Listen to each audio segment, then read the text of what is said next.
two members of my lab that I've worked with for a long time in part of Kenya. These are apart from education and administration. And that is Helen Sata, who is a high primary school head, and Mr. Isaac Okanyumba, National Government Administrator in Lokichogio.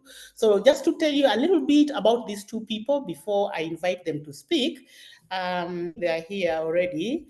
Mr. Okanyumba is a career administrator.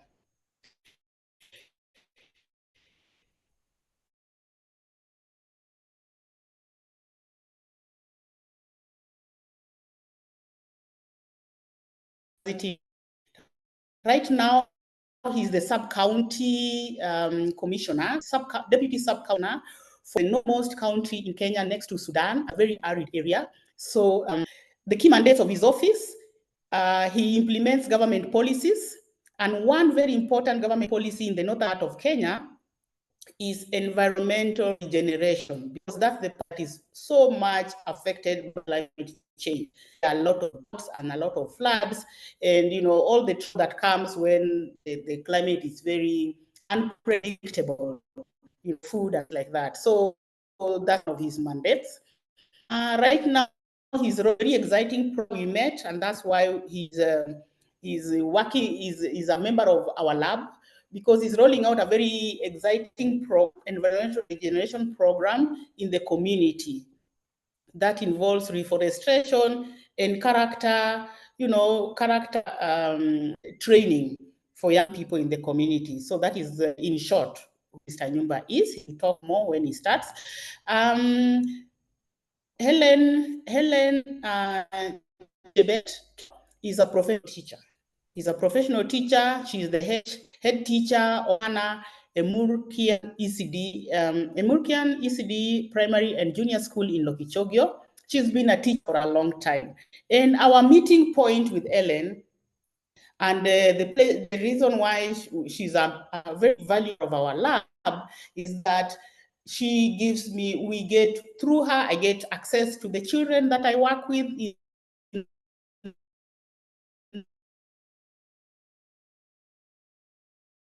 And through her, she also uses the findings of our research to try and implement in the school.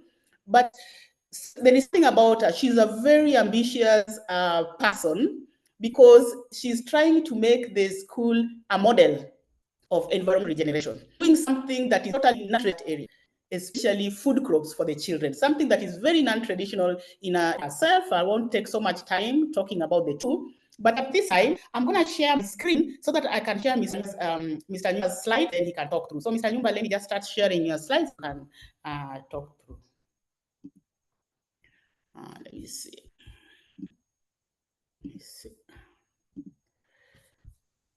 Just a minute, let me have a slide view. Things, how do I do slide view? Let me see if it loads. Yes, please, Mr. Nyumba, please go ahead. I want to greet everyone. Good afternoon. I'm speaking from Lokichogio sub-county, the remotest part of Kenya.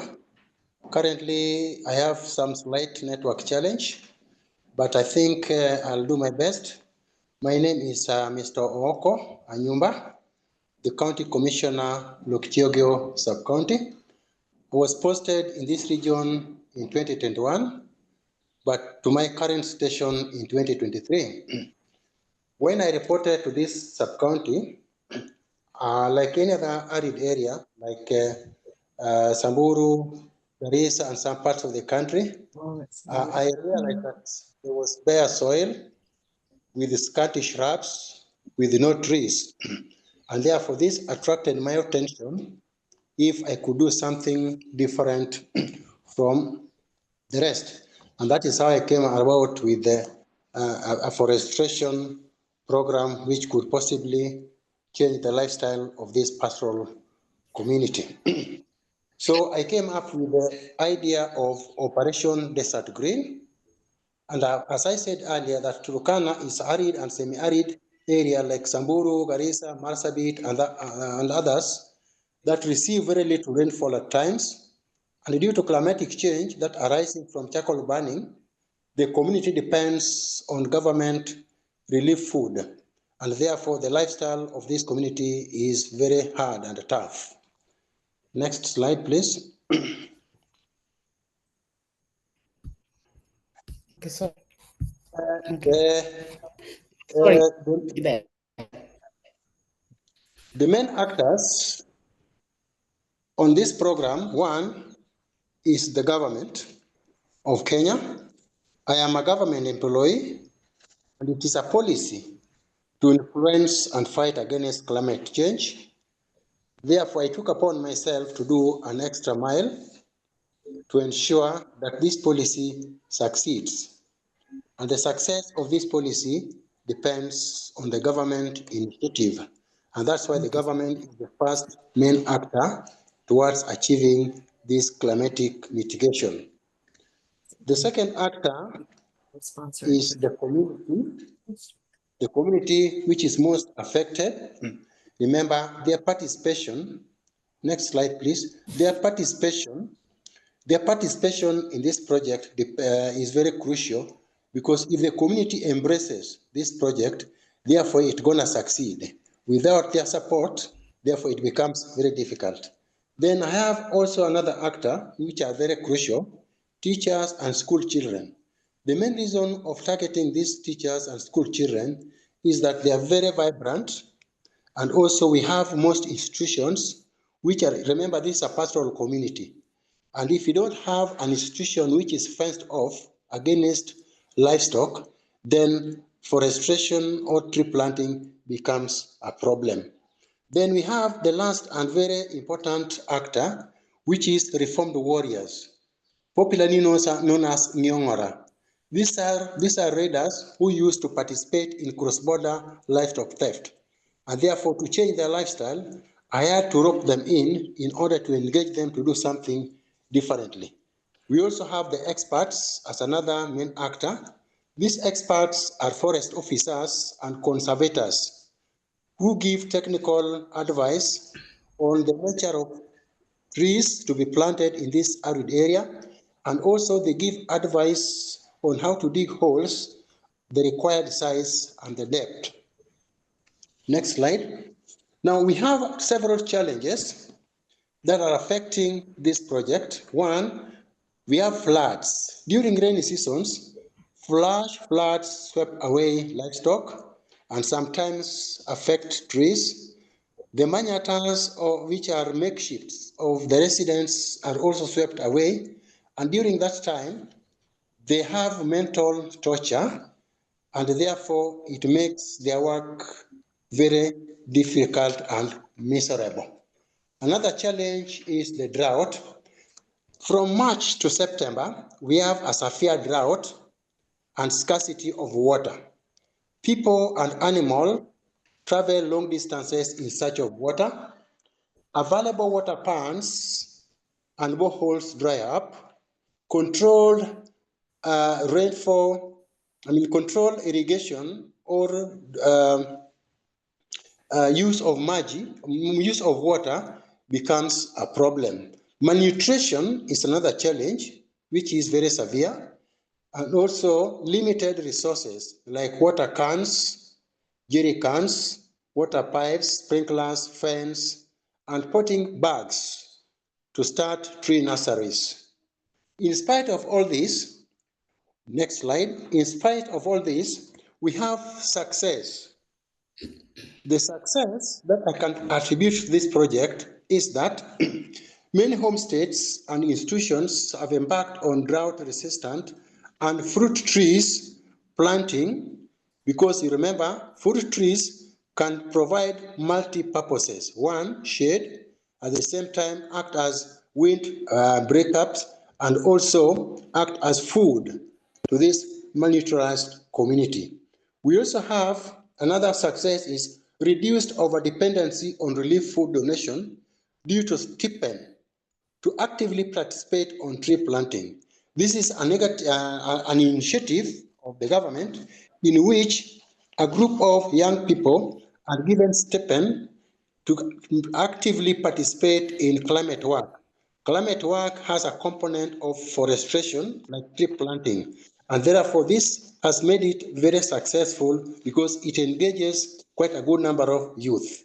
Another success is that forest covers in identified institutions have also increased.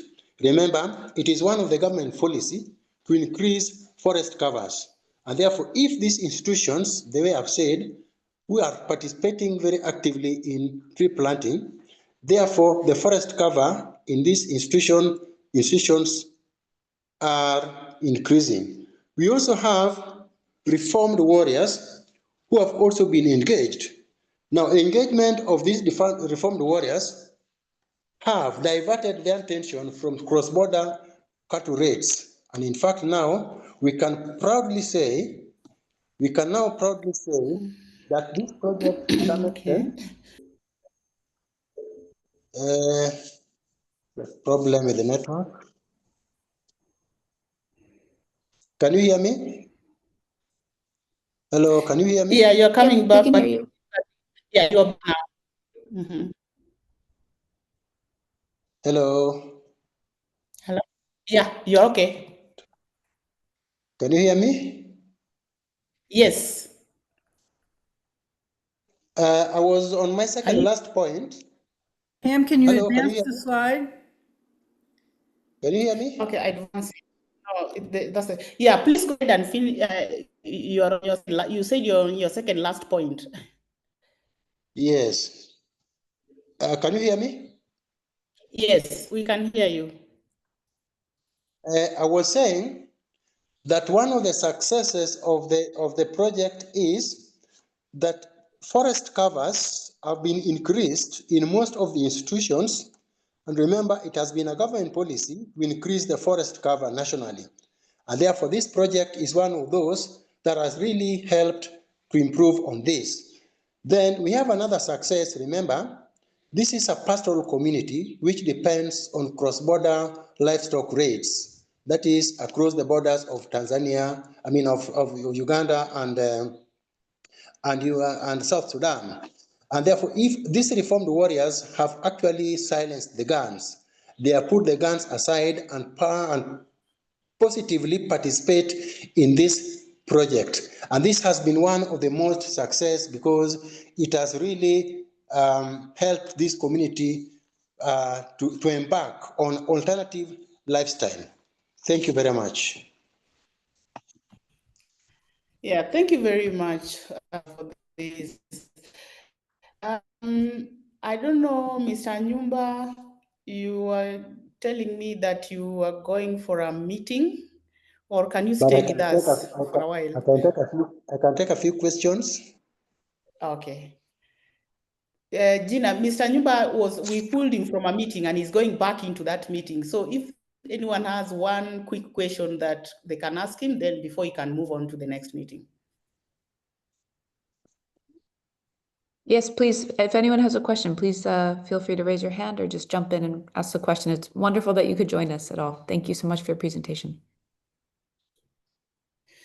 Yeah, let me start off. Mr. Nyumba, I know, this is insider information because I work with you, but I know another very important success of this program is building the characters of young people, so that, as you say, the reformed ones, to build their characters so that they don't hold the hatred they have for the opponents, from the other community. So do you think you have anything to say about that, the character building part of this program, this wonderful program that you run? Yes. To start off, I can say with authority that on 26th of July, that is last Saturday, we had a cross-border commemoration of the peaceful coexistence between South Sudan and Kenya. And this one brought about all the youth from South Sudan and Kenya on a forum to share their experiences and to say that they have registered certain CBOs and community-based organizations.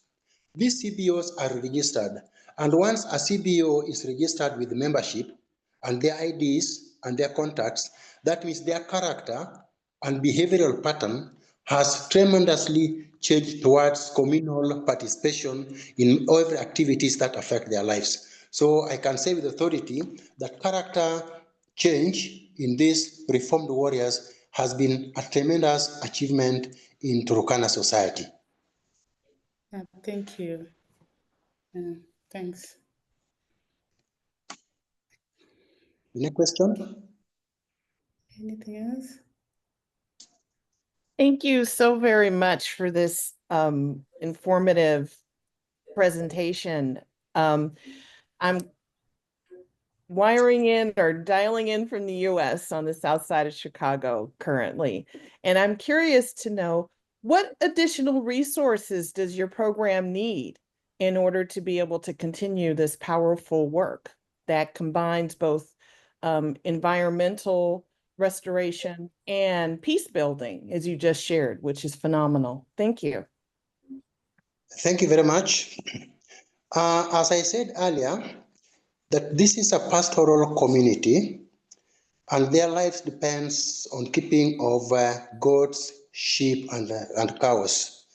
And therefore, most areas where we plant trees, they keep the animals and they raise these particular trees. So unless we have a fenced environment where these trees can survive effectively, then our efforts cannot bear fruits. Number two, being as arid and semi-arid area, we need several boreholes where we can have plenty of water. And remember, this is an area which has a lot of sunshine. So we need to water these trees twice a day. That is in the morning, in the evening and early morning for the purposes of their survival. So those are some of the challenges that we have, that unless we have such resources like fencing, therefore our efforts to sustain these trees becomes very difficult. Thank you. Thank you. Mm-hmm. Okay. So, Gina, we might move on, right? So we just want to thank Mr. Nyumba so much for joining us. And when I invited you, he was asking, who are these people? Then I said, they are my group. You come and see them. Now you've seen them and you see how supportive they are. So thank you so much for joining us. So Mr. Nyumba is part of our lab. We have a big lab in Lokichogio. So him and his people are part of our lab. Thank you so much. So I think maybe next we move on to Ellen, and Ellen will share her slides. So welcome. So can I leave now? Yeah, it's okay. Thank you so much. We know you are going for a meeting. Thank you. So much. Yes.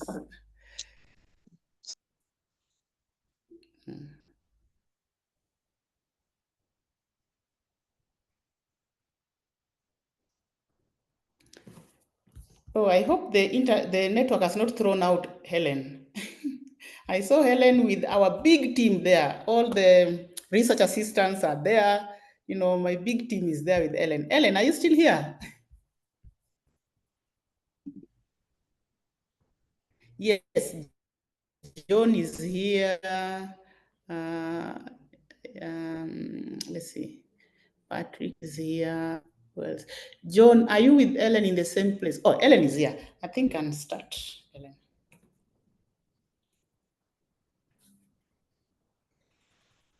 Hello, John. Do you think you can share the slides? Help work with Ellen to share the slides.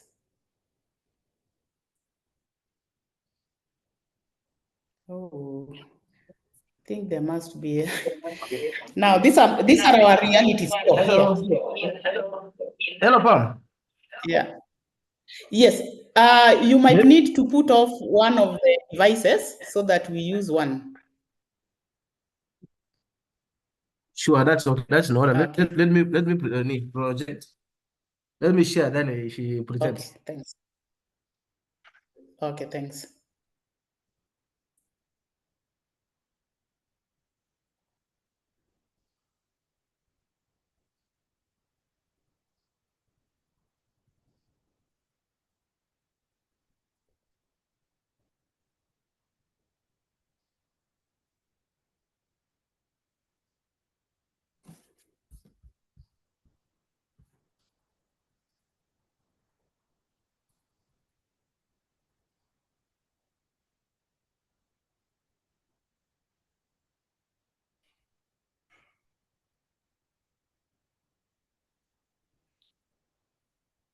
Do you have the rights to share? Oh, he's continuing audio. I think I have the right to share. Okay, Or please share. disabled the participants. Maybe you can give me the right. I can see. I can't share. Ah, you can't Yes, I share. can share. So maybe you need rights to Yes. share.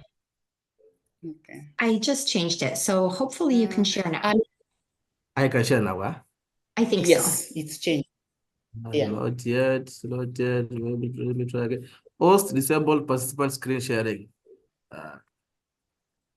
Oh, but you can. I can see you're a co-host now. I'm using do we two devices. Try using the other one, because in one of them you're a co-host, and even Ellen, you're a co-host. Ellen, do you think you can share? Let me And share I- with And I just made your other connection a The co-host device too. So hopefully that works for one of Yeah. them. Yeah.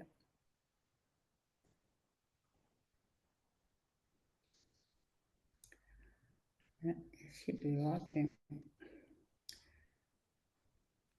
Can you confirm our screen? Huh?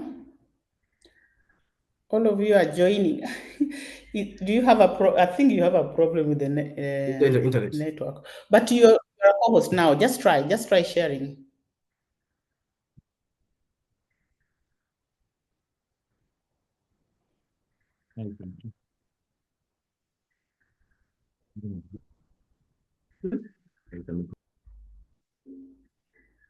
Or do you think you can quickly send that to me? Then I can share.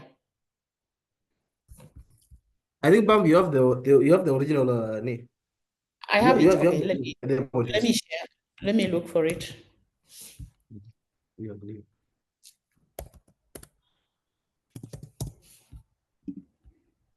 Let me share.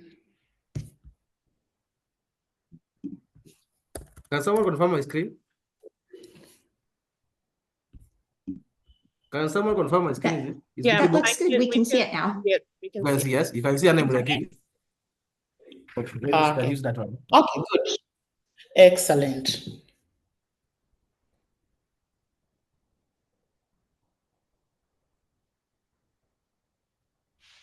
It's only that we can't hear Helen. If you are talking, we cannot hear you yet. Okay. Yes, I'm here. Thank you. Yeah, you're here now. Okay, thank you, everyone. How are you all? Hope you're Fine, doing thank you. well. Okay, thank you. This is Helen Chebet. Helen Chebet, just like Madam Pamela has said, is a teacher at Anna Ibudakin Primary and ECD. And currently I'm serving as the head teacher of the school. And I have 14 years of teaching experience. And I'm very passionate about agriculture. That's why in our school, we've started a kitchen garden. And as I start,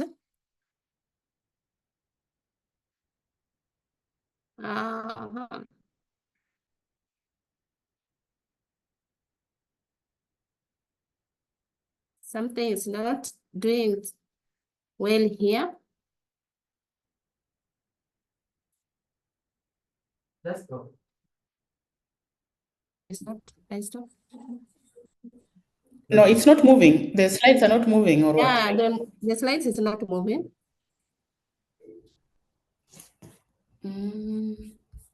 Or do you want me to share the slides for you? Oh yeah, there you are. Kindly, if you can do it, will be better. No, but it's okay now. It's moving. It's okay. Yes. Okay, maybe for the start, let me start by introducing or giving you a brief introduction about the school. As you can see from that picture, that is Hannah Imriakin in the year 2008. It's a village-based school in Nabangakeny village. By then, there wasn't any school at that village. So if one could want to find a school, could walk 5 kilometers away so that parents could access a school for their learners. So it was difficult for children below 3 years to go to school.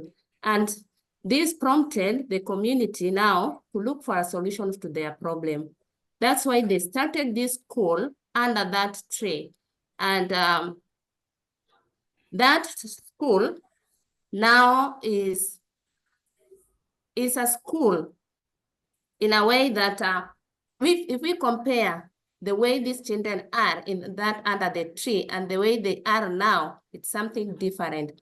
So 2 parents volunteered. By then they didn't have a teacher. 2 parents volunteered as teachers, and they also wanted to give that school a name. And to them, they found that this school is a forgotten. So they named that school Emuriakin, meaning the forgotten. So from that picture, you can see there are just children, neglected children in the community. Now, the progress of the school, in the year 2010, the school established the first class in the year 2010. And this was success in a manner that there were 2 well-wishers who supported this initiative. There were 2 couples from Sweden by the name Kea and Bikita, who are working by then in Lokichogyo. And they found these children learning under that tree. So the first, these learners, as you had seen from the first slide, are the learners that we are proud of today. They sat their first exam in 2018, and their performance was very excellent. So today we have them in tertiary colleges, doing their progressing in their academic. So these are the children under the tree. Now let's come now to the initiative of this kitchen garden. Now we started small as a class project. We didn't know if it will work, but to us, it was just a trial. So when our school first began, we lacked structure, feeding program. Learners lacked nutritional value in their vegetables. We relied heavily in well-wishers, and also the neighboring schools who support, the government of Kenya support the government, the public schools. But with us, we are a private registered school, but with no support. So teachers came up with an idea of having this project. You could have a kitchen garden. We start with the learners so that they can own it. So we grew spinach, kales, cowpeas, and maize. And to our surprise, it really worked. And again, we had to come again and look, what can we do? By then, the daily meals primarily consisted of maize and beans with no variety of nutrition. So there was high incidences of illness amongst the learners because maize and beans cannot supplement all the nutrients that's needed for a child's growth. So cases of sicknesses were very high. So we thought of what if we add vegetables in their meals so that they can get vitamins. So again, it was very difficult because we could not be able to feed the whole school with the little ones, the little garden that we had. So sourcing from the other part of the county was difficult. And given that Turkana arid and semi-arid climate, vegetables would often arrive spoiled due to long travel and poor transportation infrastructure. So sometimes we could send these vegetables and they come spoiled. So introducing again, somebody came with an idea of introducing fruits in the diet, but it was an idea which needed a lot of funds. So again, we could get these fruits, but very expensive. So that one could not work for us in that we didn't have a source of income in our school. So in that small garden, you can see from that picture, these are learners, the project work that these learners were doing, and that is one of the watermelon that survived. So they were guarded very well so that they could have a taste of it. Now, again, in the year 2018, Anna Muriakin received a donation from a well-wisher who is based in Sweden. So the donation comprised of a greenhouse and a shade net. So that one, we had to plant some crops, but again, we had some challenges. So the harvest by that time was a bumper one, but due to exhausting that land, it became now sometimes difficult, or the acidity of the soil become a challenge. Now, from that picture, you can see we have vegetables, we have spinach being grown, and we're using the drip irrigations because water in the arid area is somehow scarce. And vegetable we get, you can see we have our cook chopping those vegetables so that she can add to the food of the learners. Now, this project was well received, but the challenges were there, but we didn't want to see the challenges. We wanted to make sure that at least we do something that will come and help these learners. So the greenhouse, which was provided, was of great benefit to our school. Despite the heat, the water scarcity, the poor soil condition, agriculture and educational opportunities was limited. Now, some of the benefits that we get from these two greenhouse, that is the greenhouse and the shade net. One, it improved student diet, combating malnutrition in a drought-prone region. Then, it also teaches it taught our learners how to recycle this water. And to some extent, we were even using the water that is running from the tap after use. We grew some arrowroots, which is very important for these learners. So students adopt sustainable practices in their communities. Like, for instance, what they learn from school, they take it and go and practice in their homes. So another thing that practical lesson is also taught. Like for agriculture lesson, you're teaching about drip irrigation.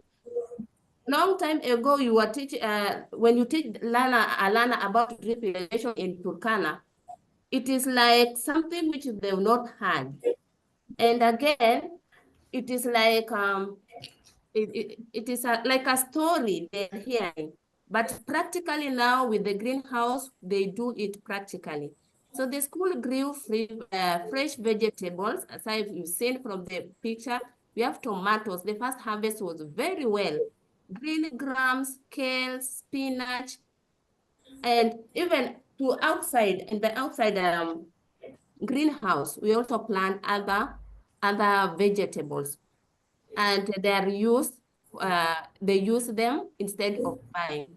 So it reduces the food expense by growing produce on site. So that one cut down our expenses. So the income also generated, it is like an income to the school. It's an income generating activity, which sometimes we sell to the nearby community when the school closes and the learners are not there. So the first priority that we give is the learner. So the learners are supplied with the food, but the surplus we sell. So it is an income generating activity. Now, this project also does not, okay, this project, despite the success, the project encounters several obstacles. And first obstacle is difficulty in accessing certified seeds. We get seeds far away, hundreds of kilometers. So sometimes when you need, sometimes you could send and find they're not there. And again, you need to pay for transport and so on. Again, recurrent of soil acidity, which reduces the crop yield. The first harvest was a bamba one. We had plenty of it. But as we continued cultivating that land, it reduced its fertility. And again, the soil became acidic. So we've tried as much as possible, even asking for people who are professional on agriculture to come and test this soil. And also wear and tear of the greenhouse material due to Turkana extreme heat. For now, we have our shade net, which was blown by wind again, that it was started because of the extreme heat, and occasional flooding of the heavy rains and strong winds damaging crops and structure. So from that picture, you can see we also use the old tires to plant this crop, and we harvest the soil from other places which are somehow fertile so that we can make use of them. But if we plant directly from the soil, it doesn't work well with us. So we need to harvest soil from other places so that we can plant our vegetables. So the plants are one of the things that is also bringing harm to our vegetables. Although we embrace, or we love getting rain, but despite the damages that is causing us also in our garden. Then an idea came that what can we do now, despite that now our garden has reduced in terms of yields. What can we do now? An idea came that we need to go and look how other people are doing. So we came up with the cross learning, and one of the places that we visited is Olympic School. So Olympic School is in Nairobi, and this school, they have a garden, and in that garden feeds a good number of learners in that school. So the aim of the cross-learning activity was to equip Anna Emriakin staff with the new farming techniques together with the learners. So during this cross-learning, LEDO is is the organization that the school is under. It was able to come up with various projects to be undertaken in that school. Like, for example, they learn about fish pond, poultry, and animals around there. So the gardener, together with one of the staff, went for that cross-learning activity. So they come up, and through that, we are able to look at how best can we have, how can we embrace hydroponic. Now that our soil was not fertile, it has lost its fertility. So we came up with the issue of hydroponic. So that is one of the staff who went for that training. And after coming from that training, we were able to come and embrace hydroponics. So today, Anna Embriakina, we are embracing hydroponic in our garden, and it has really served us very well. Now, after doing that, we also looked at how best are we going again to look to make sure that these learners get enough nutrients in their meals. And the issue of poultry farming also was put across. So to supplement school meals and vegetable, the school has a poultry house for now, and it is the source of protein to the learners in the school. Today, the school rears more than 1,000 improved chicken every year, though to some extent, rearing chicken, learners taking chicken as their meal was somehow a challenge to us when we started first, because this community, they didn't perceive it well. So over time, the perception changed, and the community now can recognize the value of chicken for meat. That is after empowering them. So culturally, Turkana community viewed chicken as insignificant. So telling them about the chicken and convincing them that chicken has benefit to the to our health wasn't that easy. So over time, the perception changed. Now the community can adopt poultry farming, enhancing local nutrition and income generation. And to that, through LEDO is now the CBO, the organization of which the school is under, has trained the community around that the benefit of having poultry. They can get source of they can sell and pay school fees for their learners. They can eat and get enough nutrients in their meal and so many other things. So in short, in summary, our greenhouse has served as a dual purpose facility, offering both learning opportunities and nutritional value to our learners. Students also have hands-on experience in their agriculture, learning about plants growth, cultivation techniques, and sustainable practices. So in addition, the produce from the greenhouse has contributed so much in providing nutritious meal for our students. And until now, we can proudly say that in terms of food security, we are set. Cases of illnesses now has gone down, and our students can get enough nutrients in their food. Thank you.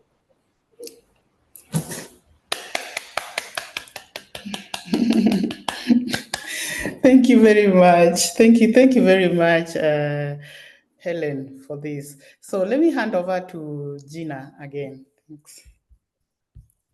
Well, I would be inclined to hand it over to the full audience. We have about 10, 13 minutes or so for questions. So if anyone would like to ask something, that would be wonderful.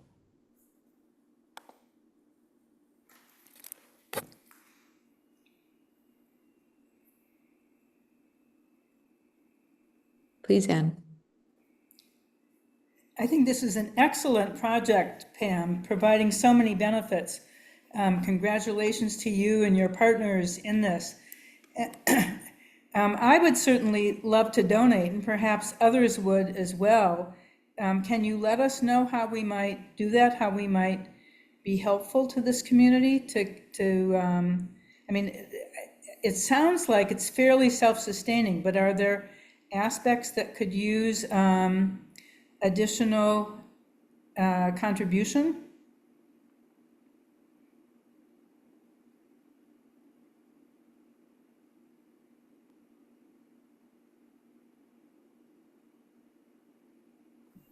That's where I work. So the network is normally a problem. So when I'm there and I'm talking to you and we keep going off, that's what we normally.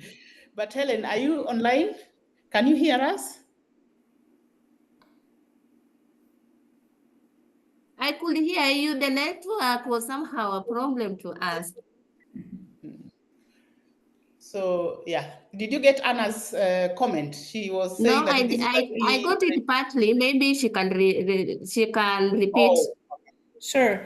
I was just, I know that you had contributions from outside to help launch this project. Are additional Yes. contributions, would they be useful? And if so, how could we make them?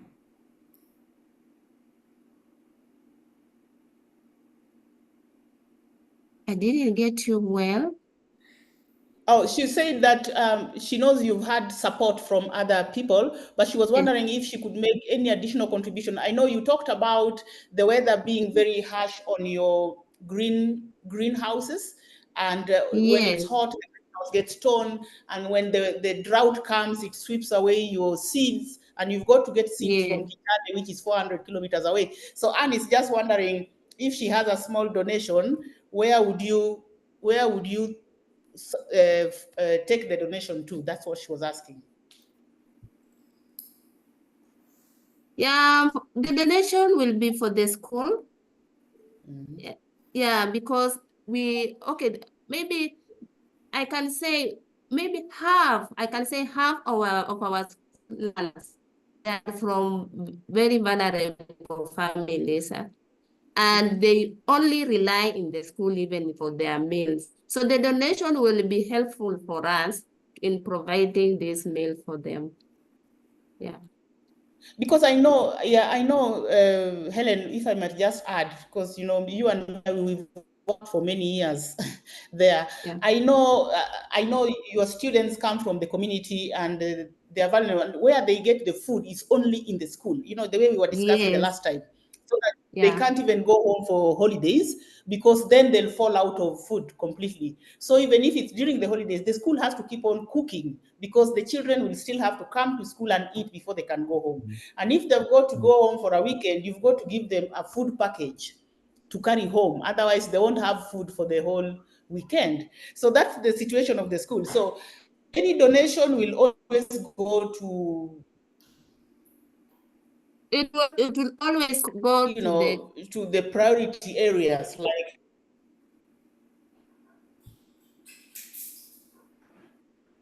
Go ahead. Oh, the network again.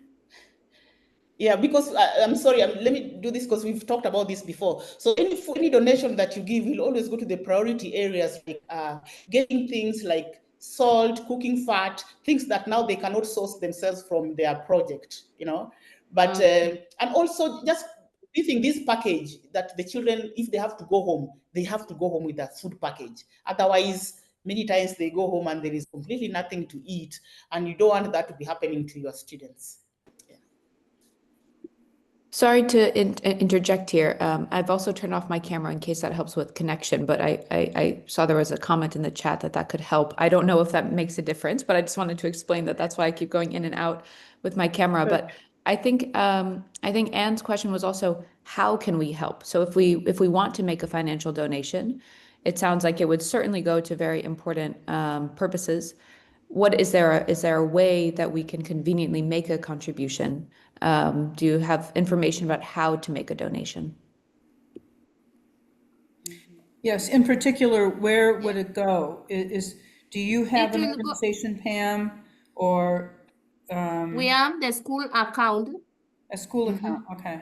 We have the school account, yes. Okay, we So can do this offline, but yeah. I don't want to waste more time with that. I can follow up with Pam. Okay, thank you. Thank you so much. I had two questions. Can I ask? Yes. Yeah. So I wanted to know, how do you involve the community, in your activities? The parents, I mean, do they join in? Do you kind of have them as a part of your, the project?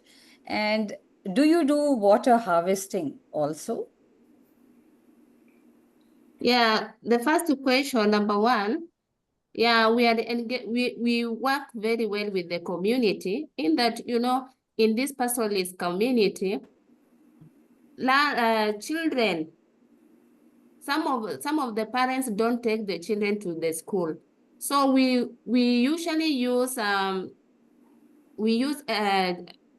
community members, not even the community, but community leaders or village elders to go and talk to this parent. So with that, after talking with them, that is when they will give us our learners. And for your information, if they give you their children, they want that you should take care of the child in everything. They don't want even to support them. So we've been owning these children to an extent that we need to also to involve them so that we could have a cost sharing.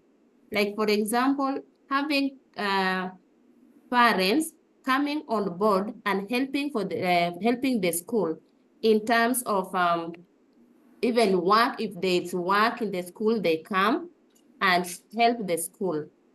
If it's like clearing the small bushes in around the school, that is when now we collaborate with these parents so that we can get the learners. The second part you are asking, I've forgotten that. You can repeat Water the second harvesting. question. So when it rains heavily, do you store water? So, you know, do you do Okay, that? in terms of water harvesting, now with the rain, water harvesting we don't have, but we have only storage, water storage that we get that we have. We have 4 tanks of water, but we don't have. That is our dream. We are looking also for ways of even harvesting the rainwater, but in real sense, for now we don't have. But it is in our prayer request. Yeah. Yeah.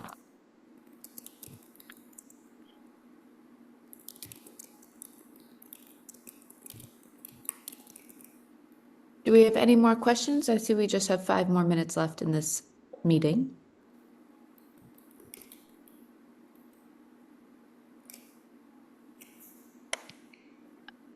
I would personally like to say thank you very much for this really important work and for presenting it to this audience. And otherwise, I might be inclined to pass it back to you, Pam, in case there's anything that you want to say before we wrap up. Yes, thank you very much, colleagues. I'm really glad we could I could invite my people. I've worked in this community for a while, and I really thought that the projects they're doing are very ambitious and very, very impactful to the community. You know, when Ellen says that this community is now learning to embrace eating chicken, you know, the pastoralists don't eat chicken. Chicken is something they think it's very, very, it's not an animal, it's a bird. So they don't eat it. But, you know, through this project, working with children, now the local community around, the nearby community is now seeing that, okay, fine, people can eat chicken if there is no food. Otherwise, they wouldn't do that. So I'm just glad that they could come here and just show the very important impact of these kind of projects in the local community. The children come to school, as Elena said. The parents give you the children to school. Now that you're insisting you want the children to come to school, make sure you take care of them. So I know from the experience of working here also, I know that we have to get children everything, like even oil for the skin, everything. So any donation that comes in, of course, there are priority areas that the donation will go in directly. But all in all, I'm really very, very grateful to Ellen for all this work you've done with your team, with Mr. Nyumba. Unfortunately, he's not here right now, with everything that you do for this community. And I just want to thank you very much for coming here. So thank you so much, Gina. That's all I have to say.